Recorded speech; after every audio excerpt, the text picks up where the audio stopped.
ನಾಯಕ, ಕನ್ನಡ ಭವನ ಮತ್ತು ಗ್ರಂಥಾಲಯದ ಸ್ಥಾಪಕ ಅಧ್ಯಕ್ಷರು, ನಮ್ಮೆಲ್ಲರ ಆತ್ಮೀಯರು ಆಗಿರುವ ಶ್ರೀಯುತ ವಾಮನರಾವ್ ಬೇಕರವರೇ, ಕಾರ್ಯಕ್ರಮವನ್ನು ದೀಪ ಪ್ರಜ್ವಲನೆ ಮೂಲಕ ಚಾಲನೆ ನೀಡಿದ ಡಾಕ್ಟರ್ KN ವೆಂಕಟರಮಣ ಹೊಳ್ಳ ಅವರೇ, ಈ ಒಂದು ಕಾರ್ಯಕ್ರಮದ ಔಪಚಾರಿಕ ಉದ್ಘಾಟನೆಯನ್ನು ಅರ್ಥವತ್ತಾಗಿ ನೆರವೇರಿಸಿಕೊಟ್ಟು ನಮಗೆಲ್ಲ ಭರವಸೆಯ ಮಾತುಗಳನ್ನು ಆಡಿರುವ ಹಿರಿಯರಾಗಿರುವ ಡಾಕ್ಟರ್ MGR ಅರಸವರೇ, ವೇದಿಕೆಯಲ್ಲಿರುವ ಕನ್ನಡ ಸಾಹಿತ್ಯ ಪರಿಷತ್ತಿನ ಕೇರಳ ಗಡಿನಾಡ ಘಟಕದ ಅಧ್ಯಕ್ಷರು, ನಮ್ಮೆಲ್ಲರ ಆತ್ಮೀಯರು ಆಗಿರುವ ಡಾಕ್ಟರ್ ಜಯಪ್ರಕಾಶ್ ಸರ್ ಅವರೇ, ಡಾಕ್ಟರ್ ರತ್ನ ಹಾಲಪ್ಪಗೌಡ ಅವರೇ, ಶ್ರೀಮತಿ ಸಂಧ್ಯಾ ರಾಣಿ ಟೀಚರ್ ಅವರೇ, ವೇದಿಕೆಯಲ್ಲಿರುವ ಎಲ್ಲ ಹಿರಿಯರೇ, ಕನ್ನಡಾಭಿಮಾನಿಗಳೇ, ಕರ್ನಾಟಕದ ಹಾಗೂ ಕೇರಳದ ವಿವಿಧ ಭಾಗಗಳಿಂದ ಅಭಿನಂದನೆಯನ್ನು ಪ್ರಶಸ್ತಿಯನ್ನು ಸ್ವೀಕರಿಸಲು ಬಂದಿರುವ ಎಲ್ಲ ಕನ್ನಡದ ಹಿರಿಯ ಮನಸ್ಸುಗಳೇ, ಮೊದಲಾಗಿ ಎಲ್ಲರಿಗೂ ನನ್ನ ವಂದನೆಗಳು. ಕನ್ನಡ ಭವನ ಮತ್ತು ಗ್ರಂಥಾಲಯ, ಕನ್ನಡ ಭವನ ಪ್ರಕಾಶನ ಇವರ ರಜತ ಮಹೋತ್ಸವ ಹಾಗೂ ನಾಡು ನುಡಿ ಹಬ್ಬದ ವಿಶೇಷ ಕಾರ್ಯಕ್ರಮದಲ್ಲಿ ನಾವೆಲ್ಲ ಸೇರಿದ್ದೇವೆ. ಈ ಒಂದು ಸಂದರ್ಭದಲ್ಲಿ ಭಾಗವಹಿಸಲಿಕ್ಕೆ ಬಹಳ ಸಂತೋಷ ಆಗ್ತಾ ಉಂಟು. ಈಗಾಗಲೇ ಹಿರಿಯರಾಗಿರುವ MGR ಅರಸವರು ಹೇಳಿದ್ರು, ಯಾವ ರೀತಿಯಲ್ಲಿ ಒಂದು ಸಮಾಜಕ್ಕೆ ಪ್ರಯೋಜನಕರವಾದ ಕೆಲಸಗಳನ್ನು ನಮ್ಮ ವಾಮನರಾವ್ ಬೇಕಲವರು ಮಾಡ್ತಾ ಬಂದಿದ್ದಾರೆ ಅಂತ ಹೇಳಿ. ನಿಜವಾಗಿಯೂ ಅವರ ಬದುಕು, ಅವರ ಜೀವನ, ಅವರ ಸಾಧನೆ ನಮಗೆಲ್ಲರಿಗೂ ಪ್ರೇರಣೆಯಾಗಿದೆ ಎಂದು ಮಾತ್ರ ಹೇಳಿಕೊಂಡು, ಈ ಸಂದರ್ಭದಲ್ಲಿ ನೀವೆಲ್ಲ ಕನ್ನಡದ ಬೇರೆ ಬೇರೆ ಪ್ರದೇಶಗಳಿಂದ ಬಂದಿದ್ದೀರಿ. ಈ ಸಂದರ್ಭದಲ್ಲಿ ಕನ್ನಡ ನಾಡಿನ ಒಂದು ಕಿರು ಪರಿಚಯವನ್ನು ನಿಮ್ಮೆಲ್ಲರ ಮುಂದಿಡಬೇಕಂತ ಹೇಳಿ ಆತ್ಮೀಯರಾಗಿರುವ ವಾಮನರಾವ್ ಬೇಕಲವರು ಕೇಳಿಕೊಂಡಿದ್ದಾರೆ.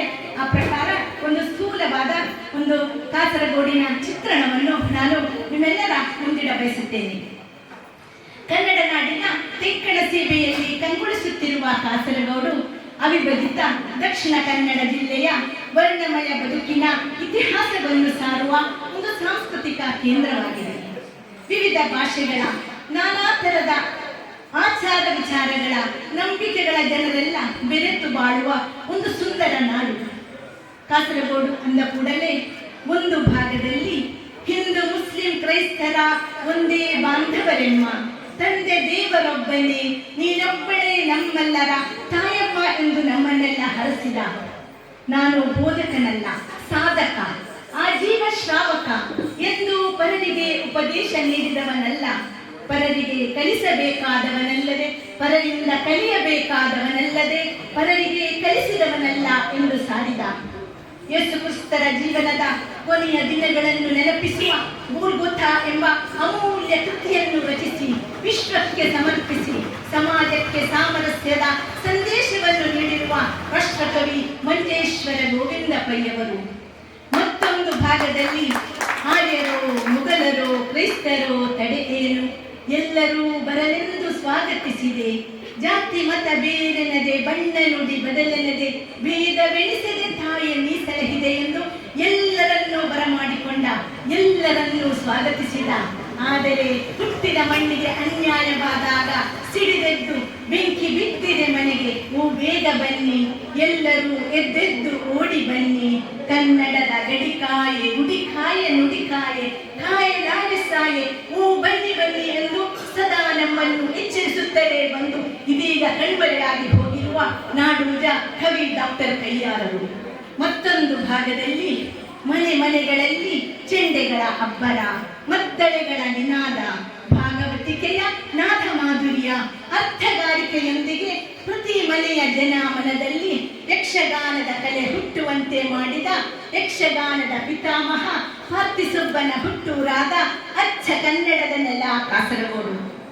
ಅದೇ ರೀತಿ ರುದ್ರ ಗಂಭೀರ ಪಡುಗಡಲು ಇವೆಲ್ಲ ತೀರದ ಜನ ಸಮುದಾಯದ ಬದುಕಿಗೆ ಆಸರೆಯಾಗಿದೆ.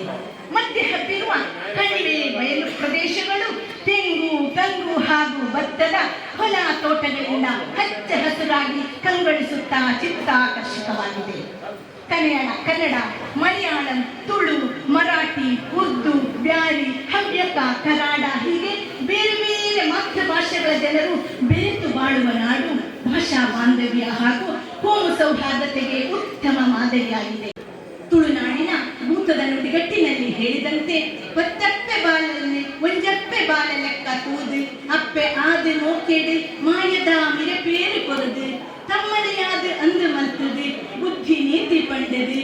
ಒಳ್ಳೆದೇ ಇದು ತಾಂಕೋನ್ವೆ ಇಡೀ ಊರಿದಿ ಮಾಯದ ಬೀಲಿಯಾದಿ ಪೂತ ಬಿದ್ದಿಲ್ಲ ಲೆಕ್ಕ ತೂವನ್ವೆ 10 ತಾಯಿಯ ಮಕ್ಕಳನ್ನು ಒಂದೇ ತಾಯಿಯ ಮಕ್ಕಳಂತೆ ಕಾಣುವ ಸಂಸ್ಕೃತಿ ನಮ್ಮದು. ಇವನಾರವನೆಂದೆಣಿಸದಿರಯ್ಯ, ಇವ ನಮ್ಮವನೆಂಬ ಬಸವಣ್ಣನವರ ಮಾತುಗಳು ನಮ್ಮ ಸಂಸ್ಕೃತಿಗೆ ಹಿಡಿದ ಕನ್ನಡಿ. ನಮ್ಮ ಸುತ್ತಮುತ್ತಲಿನ ಸ್ಥಳನಾಮಗಳನ್ನು ನೋಡಬಹುದು. ಹೊಸಂಗಡಿಯಿಂದ ಹೊಸದುರ್ಗದವರೆಗಿನ ಎಲ್ಲ ಸ್ಥಳನಾಮಗಳು ಕೂಡ ಅದು ಕನ್ನಡದ್ದೇ ಆಗಿದೆ. ನಮ್ಮ ಉಡುಗೆ ತೊಡುಗೆಗಳು, ನಮ್ಮ ಆಹಾರ ಪದ್ಧತಿಗಳು, ನಮ್ಮ ಆರಾಧನಾ ಕ್ರಮಗಳು ಇವೆಲ್ಲವೂ ಕೂಡ ಜಾತಿ ಮತ ಭೇದವಿಲ್ಲದೆ ಎಲ್ಲವೂ ಕೂಡ ಕನ್ನಡ ಸಂಸ್ಕೃತಿಯೊಂದಿಗೆ ವಿಲೀನವಾಗಿರುವುದನ್ನು ನೀವೆಲ್ಲ ಗಮನಿಸಬಹುದು. ರಾಜಕೀಯವಾಗಿ ನಾವಿಂದು ಕೇರಳದೊಂದಿಗೆ ವಿಲೀನವಾಗಿದ್ದರೂ ಕೂಡ ನಮ್ಮ ಐತಿಹಾಸಿಕ ಸಂಸ್ಕೃತಿ, ಸಾಹಿತ್ಯ, ಭಾಷೆ, ಶಿಕ್ಷಣ, ಉದ್ಯೋಗದಿಂದ ಹಿಡಿದು ವೈವಾಹಿಕ ಸಂಬಂಧಗಳು ಕೂಡ ನಮ್ಮ ತವರು ನೆಲವಾದ ಕರ್ನಾಟಕದೊಂದಿಗೆ ಇಂದಿಗೂ ಉಳಿಸಿಕೊಂಡು ಬೆಳೆಸಿಕೊಂಡು ಬಂದಿರುವುದನ್ನು ಕಾಣಬಹುದು.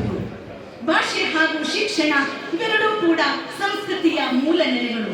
ಆದುದರಿಂದಲೇ ಇಂದು ಕಾಸರಗೋಡಿನ ಕನ್ನಡಿಗರು ಭಾಷೆ ಹಾಗೂ ಶಿಕ್ಷಣದ ನೆಪದಿಂದಲೇ ಹಲವಾರು ಸಮಸ್ಯೆಗಳನ್ನು ಅನುಭವಿಸುತ್ತಿದ್ದಾರೆ ಎಂದರೆ ತಪ್ಪಾಗದು. ತೆಂಕಣದ ಮುಷ್ಟಿ ಉಂಬುವ ಜನ ಅಂದರೆ ಅನ್ನ ಗಂಜಿಗಳನ್ನು ಮುಷ್ಟಿಯಿಂದ ಉಣ್ಣುವವರು ಬಹಳ ಹೃದಯ ಶ್ರೀಮಂತಿಕೆ ಉಳ್ಳವರು.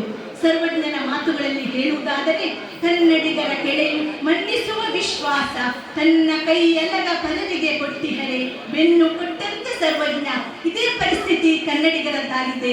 ತಮ್ಮ ರಕ್ಷಣೆಗಾಗಿ ಇತರರನ್ನು ಆಶ್ರಯಿಸಬೇಕಾದ ಒಂದು ಪರಿಸ್ಥಿತಿ ಅಂತ ಹೇಳಿದ್ರೆ ನಮ್ಮಲ್ಲಿರುವ ಕತ್ತಿಯನ್ನು ಇತರ ಭಾಷೆಗಳಿಗೆ ಕೊಟ್ಟು ನಂತರ ಅವರನ್ನೇ ಆಶ್ರಯಿಸಬೇಕಾದ, ಅವರ ಹಿಂದೆ ಮುಂದೆ ಓಡಬೇಕಾದ ಒಂದು ವಿಶೇಷ ಪರಿಸ್ಥಿತಿ ಕಾಸರಗೋಡಿನ ಕನ್ನಡಿಗರಿಗೆ ಇಂದು ಬಂದೊದಗಿದೆ ಎನ್ನಬಹುದು. ಕಾಸರಗೋಡಿನ ಗ್ರಾಮೀಣ ಪ್ರದೇಶದಲ್ಲಿ ಧಾರಾಳ ಪ್ರಾಥಮಿಕ ಶಾಲೆಗಳಿವೆ. ಹೆಚ್ಚಿನ ಶಾಲೆಗಳು ಕೂಡ ಕನ್ನಡ ಮಾಧ್ಯಮ ಶಾಲೆಗಳು ಅಥವಾ ಕನ್ನಡಿಗರೇ ನಡೆಸುವ ಶಾಲೆಗಳು. ಹೆಚ್ಚಿನವು ಕೂಡ ಶತಮಾನೋತ್ಸವವನ್ನು ಆಚರಿಸಿವೆ.